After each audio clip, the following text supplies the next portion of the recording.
Yo, imagine having so much gold that you crash the economy of a whole country just by passing through. Picture this. A caravan so laden with gold that it leaves a trail of glittering coins in its wake, causing a frenzy in every market it passes. The sheer volume of wealth is enough to disrupt local economies, sending prices skyrocketing and merchants scrambling to adjust.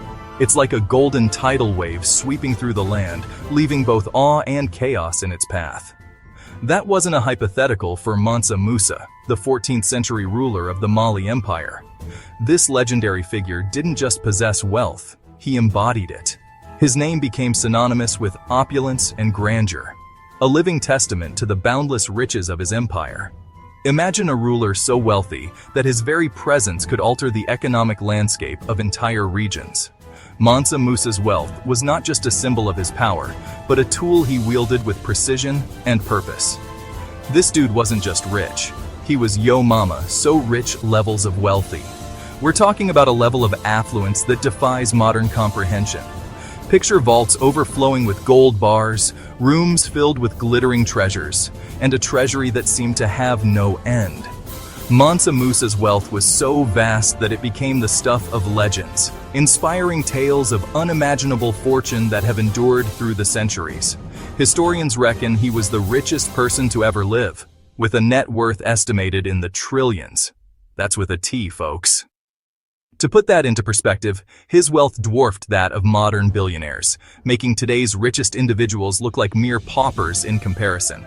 His fortune was so immense that it has been difficult for historians to quantify accurately, but estimates place it in the trillions, a figure that boggles the mind and challenges our understanding of wealth. We're talking more gold than Scrooge McDuck could ever dream of swimming in. Imagine a treasure trove so vast that it would make even the most extravagant fantasies of wealth seem modest. Mansa Musa's riches were not just a collection of gold and jewels. They were a symbol of his empire's prosperity and his unparalleled ability to amass and manage such wealth. His treasury was a testament to his strategic acumen and his empire's thriving economy. But Mansa Musa wasn't just about bling. His wealth was a means to an end, a tool he used to achieve greater goals. He understood the power of wealth and wielded it with wisdom and foresight. His riches were not just for show. They were a resource he used to build alliances, foster trade, and promote the well-being of his people. Mansa Musa's vision extended far beyond the accumulation of gold. He saw wealth as a way to create a legacy of prosperity and cultural enrichment. He was a savvy businessman, a devout Muslim, and a patron of the arts and sciences. His reign was marked by a commitment to education, culture, and spiritual growth.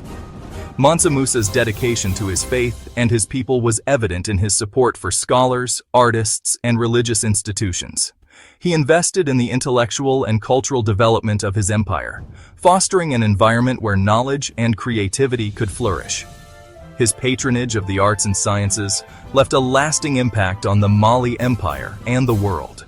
His reign saw the Mali Empire rise to its peak, becoming a center of trade, learning, and culture that put Africa on the map, literally. Under Mansa Musa's leadership, the Mali Empire became a beacon of prosperity and intellectual achievement.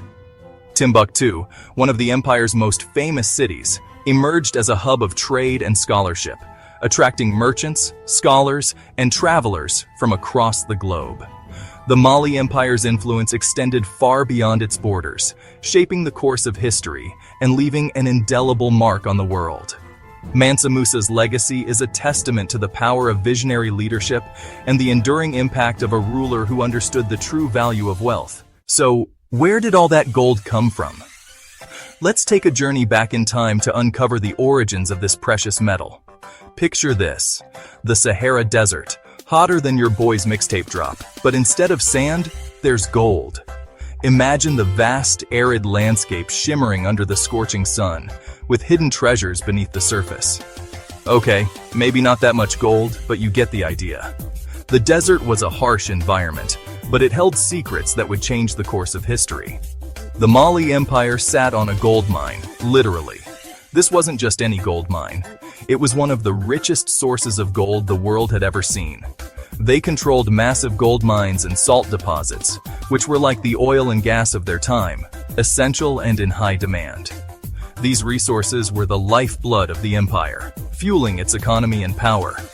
Mansa Musa inherited this golden goose and turned up the heat. He wasn't just a ruler. He was a visionary who saw the potential of his empire's wealth. He streamlined mining operations, making sure the gold flowed like honey. Under his leadership, the mining techniques were refined, and the production of gold increased significantly.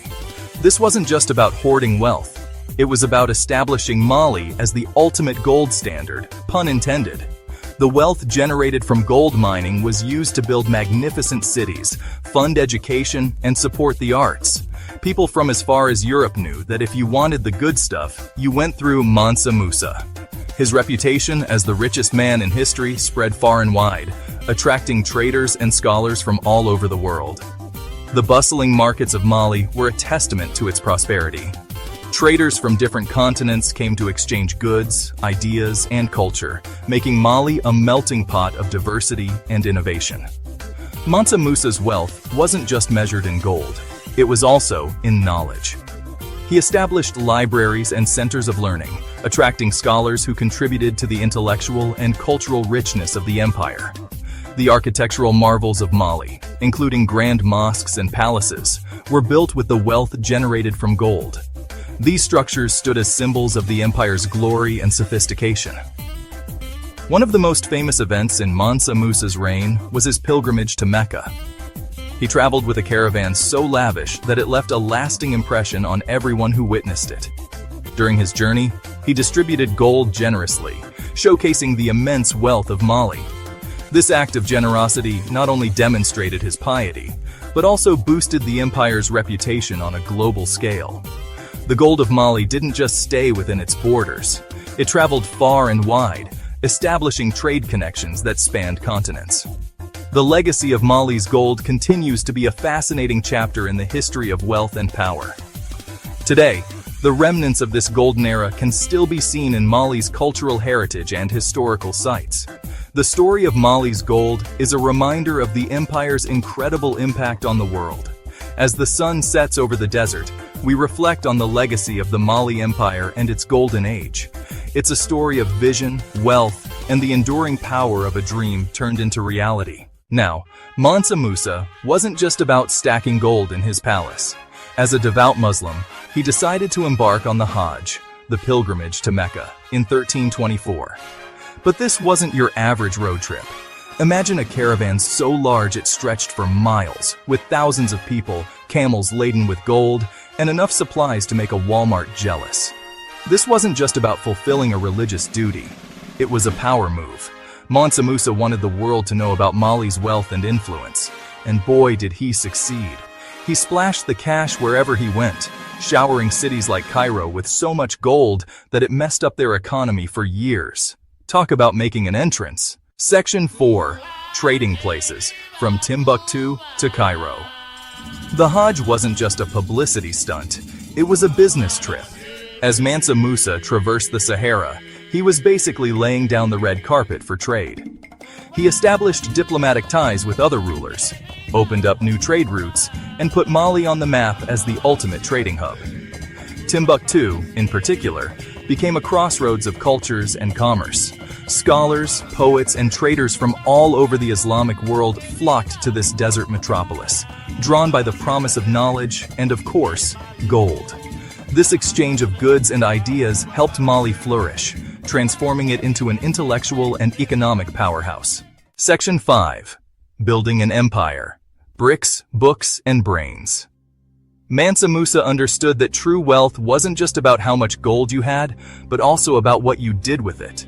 He was a firm believer in the power of education and invested heavily in building mosques, libraries, and universities. Timbuktu, under his patronage, became a renowned center of learning, attracting some of the brightest minds of the Islamic world. He wasn't just building structures, he was building a legacy. Mansa Musa's investments in education and culture transformed Mali into a beacon of knowledge and enlightenment. It wasn't just about gold. It was about creating a society where knowledge was the real treasure. Section 6. The Legacy. A Golden Age Remembered.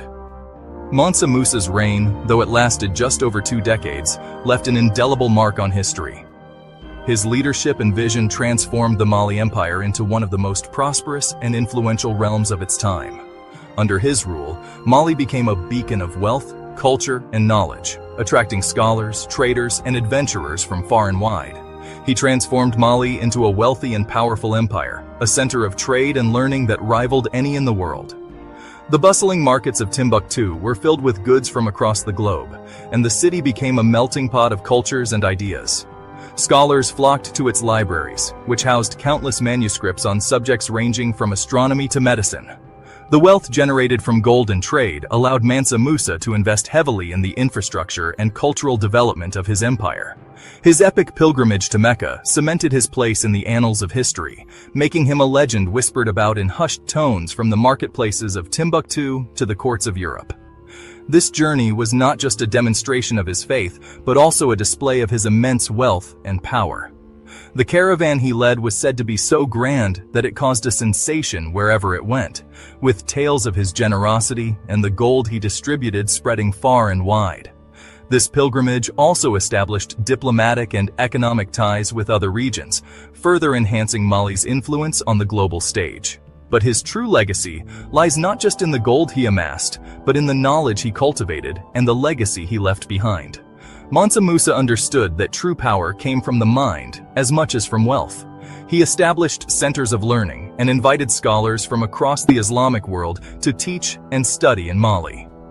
This intellectual investment ensured that Mali would be remembered not just for its riches, but for its contributions to human knowledge and culture. Mansa Musa's story is a testament to the power of leadership, faith, and the enduring impact of investing in education and culture. His reign exemplifies how a ruler's vision can elevate an entire nation, leaving a legacy that transcends time. The schools and universities he founded became centers of learning that attracted students from all over the world. And the cultural festivals he promoted helped to preserve and celebrate Mali's rich heritage. He showed the world that Africa was not a dark continent, but a land of immense wealth, knowledge, and potential. A golden legacy that continues to inspire generations. Today, modern Mali still bears the marks of Mansa Musa's influence. The country's scholars continue to study and teach the ancient manuscripts that were preserved thanks to his efforts. Cultural landmarks and festivals celebrate the rich history and traditions that he helped to foster. Mansa Musa's legacy is a shining example of how visionary leadership can create a lasting impact, turning a nation into a beacon of hope and inspiration for future generations.